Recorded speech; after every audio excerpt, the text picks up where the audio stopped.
Oh, thank Oh, goodness for okay. that. Sorry about that. All right. So welcome. We're very excited you chose the Bachelor's in Health Information Management. Just a little bit of information I wanted to share about the program.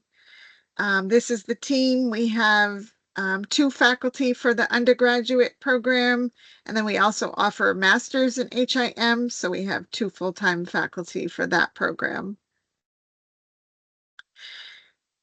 The program is CAHIM accredited.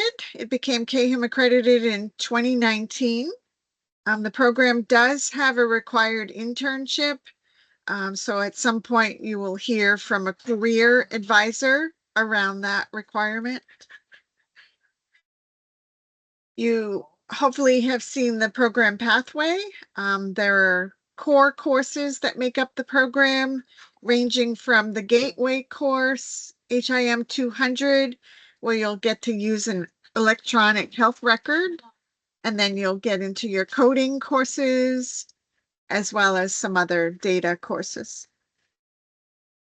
As I briefly mentioned earlier, we also offer a master's in HIM, and this program is also CAHIM accredited. You have a wealth of support here as students. This ranges from careers offering virtual workshops on a daily basis. There are also academic workshops to help with writing. They can provide feedback on papers. There are tutors available. We also have a wonderful library called the Shapiro Library, where you can find resources to help with your papers. Again, Careers is here to help you through this journey. They can help with writing resumes, interview tips, job searching. As a student, it's important that you're aware of the risk of plagiarism and ensuring that you're citing your sources. You should never copy someone else's work and submit it as your own. If you are borrowing information from a source, you need to make sure you're properly citing it. And self-plagiarism is when, let's say, you have to repeat a course and you're using work you previously submitted. You would need to make sure and reach out to the instructor for permission to do so.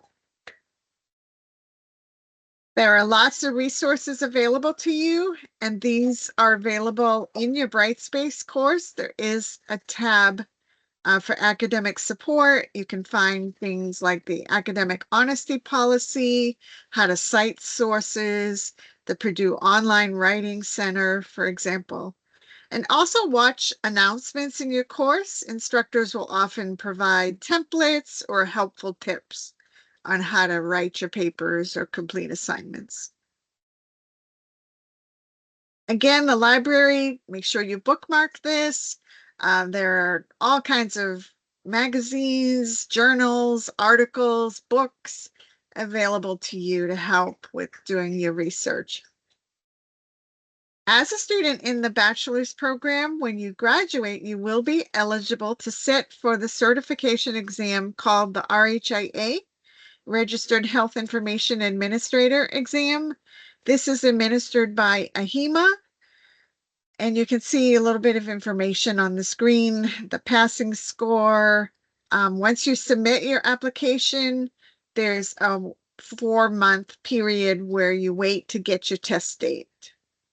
And the program has a course, a capstone course, where there is review material built in. So each module, you'll have practice quizzes that you'll take. AHIMA is another bookmark you should do.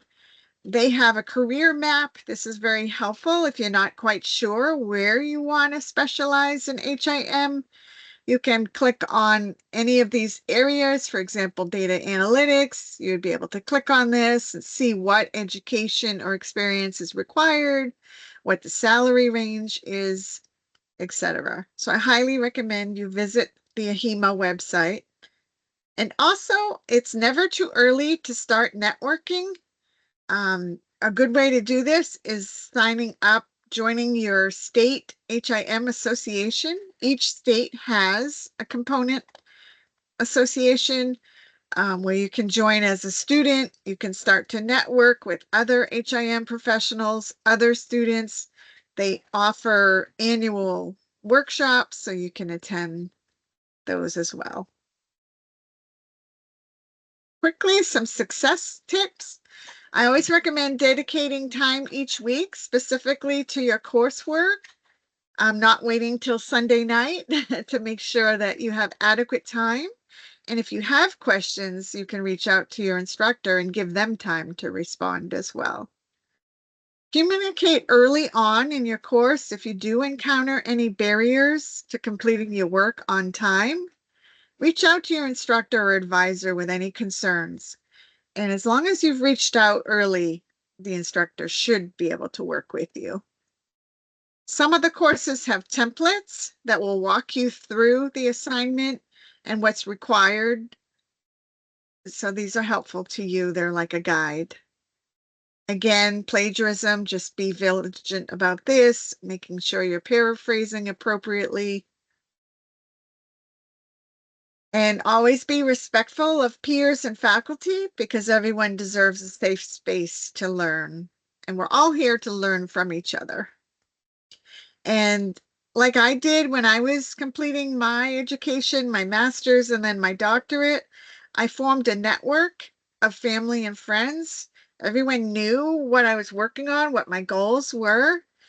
So that helped. So try to build that support system if you can.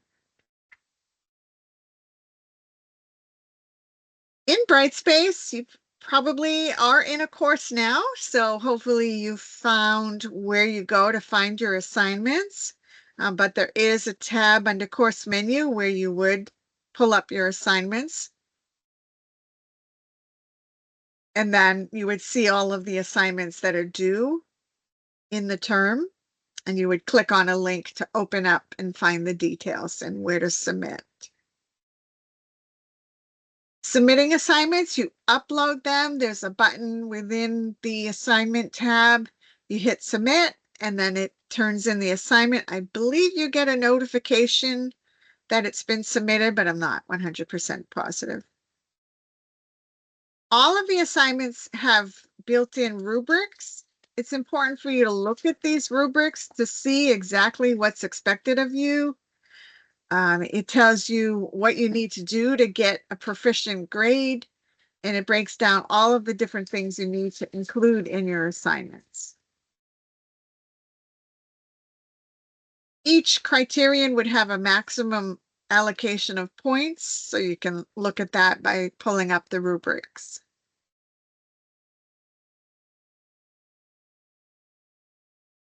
You can opt in to receive Brightspace notifications.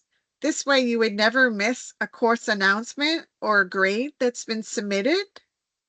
To do that, you would log into Brightspace, click on your name in the right-hand corner, and then in the drop-down menu, select notifications.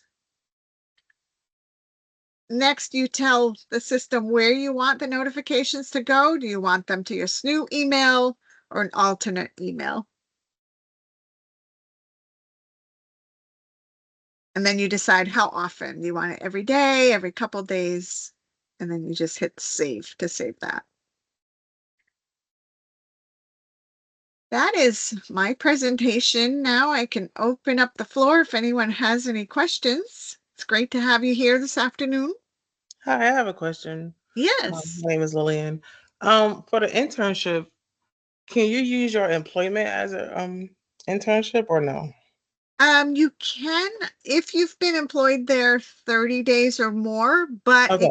it cannot be your current job. You would need to be working doing something different and a different supervisor. So let's say you're working in health information management and you wanted to go work in revenue cycle, you could, you just couldn't do the same job that you're doing. Okay, and do it have to be on site or just online? You can do virtual as long Okay. you would have to work with the internship administrator and lay Okay. out your plan, what your goals are, what you plan to do. and your site supervisor would have to agree to that, and then the internship administrator would approve it. And you guys offer that type of help to find like an alternate location. We don't place students. Okay. We have support like um how to like writing letters to send to sites or what types of questions, your resume, things like that. But we don't physically find sites because we have Okay. students from all over the country. So it would take many people to try to do that for all of the students. Okay. Thank you. Hi, I have a question. Yes. So I noticed that it said that you had a 4-month wait for a testing date. So do Yes. you have to wait to take the test in order to work human information management? Like for example, I'm a CNA, right? And so I could work 120 days before I have to have my certification. So is that kind of similar to health information technology? It depends. Some facilities will hire without it. It just really depends on the geographic location and what types of facilities. You can also test in your final semester. So you can submit an early test taker form. You just have to have that verified by myself or the program director. Okay, thank you. You're welcome. Great questions.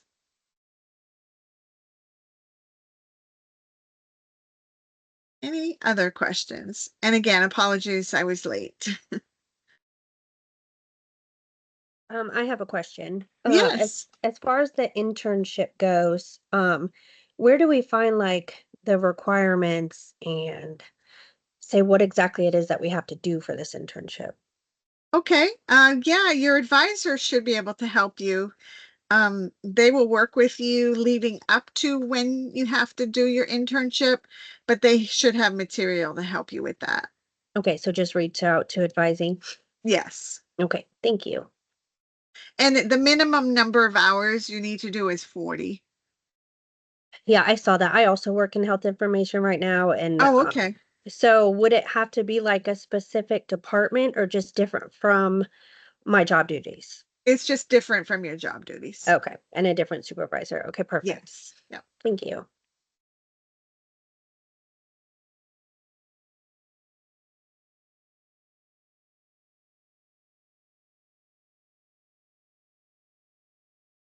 And it doesn't, I'm sorry, and it doesn't have to do, it can it be like at night? I just want to make sure Yeah, because whatever we work works. full-time jobs. I'm a medical coder during the day, all day. Okay. Yeah, I mean, So, whatever works for you and the site supervisor. If working the evening shift works for both okay. of you, then that's totally fine. Okay, okay.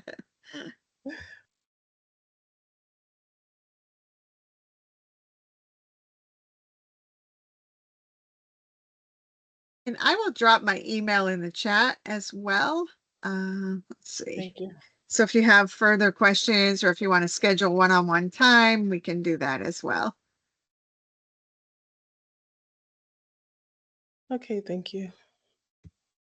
Awesome. Well, if you think of something later on, send me an email. I'm always happy to jump on a call or I can respond via email, whatever is easiest. Okay, thank you so much. And enjoy the rest of your day You too. and have a good weekend.